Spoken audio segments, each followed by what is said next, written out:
15% ಅಷ್ಟು ಬಸ್ ದರನ ಏರಿಕೆ ಮಾಡೋದ್ರಿಂದ ನಮ್ಮ JDS ಪಕ್ಷದ ವತಿಯಿಂದ ಜಿಲ್ಲಾ ಮಟ್ಟದ ಎಲ್ಲ ನಮ್ಮ ಶಾಸಕರುಗಳು ಮತ್ತು ನಮ್ಮ ಪಕ್ಷದ ಮುಖಂಡರು ಕಾರ್ಯಕರ್ತರೆಲ್ಲ ಸೇರಿ ಹೇಮಾವತಿ ಸ್ಟ್ಯಾಚ್ಯೂಯಿಂದ ಪ್ರತಿಭಟನೆ ಮೆರವಣಿಗೆ ಮಾಡೋ ಮುಖಾಂತರ DC ಅವರಿಗೂ ಮನವಿಯನ್ನು ಕೊಟ್ಟು ಸರ್ಕಾರಕ್ಕೆ ನಾವು ಕೂಡ ಮನವಿಯನ್ನು ಮಾಡ್ತಾ ಇದೀವಿ.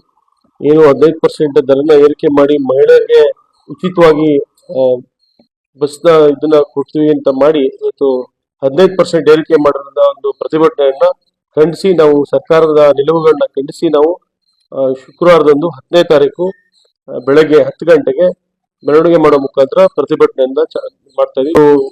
ದರ ಏರಿಕೆನ ಕೂಡಲೇ ಅದನ್ನ ರದ್ದುಪಡಿಸಿ ಏನು ಯಥಾಸ್ಥಿತಿ ಇತ್ತು ಅದೇ ರೀತಿ ಮಾಡಬೇಕು. ಈಗಾಗಲೇ ಬೈಲಹಳ್ಳಿ ಮತ್ತು ಅಗಲಹಳ್ಳಿ ಹೋಗುವಂತ ಸಂದರ್ಭದಲ್ಲಿ ಮಕ್ಕಳು ಕೂಡ ಬೇಡಿಕೆ ನೀಡ್ತಾ ಇದ್ದಾರೆ.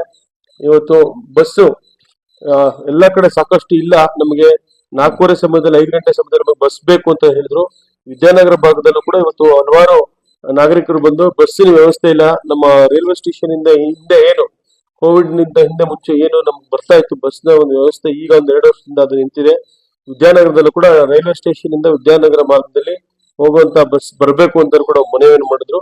ಹಾಗಾಗಿ ಹಲವಾರು ಬೇಡಿಕೆಗಳನ್ನ ವಿಚಾರವಾಗಿ ನಾವು ಒಂದು ಪ್ರತಿಭಟನೆಯನ್ನ ಮಾಡ್ತಾ ಇದೀವಿ.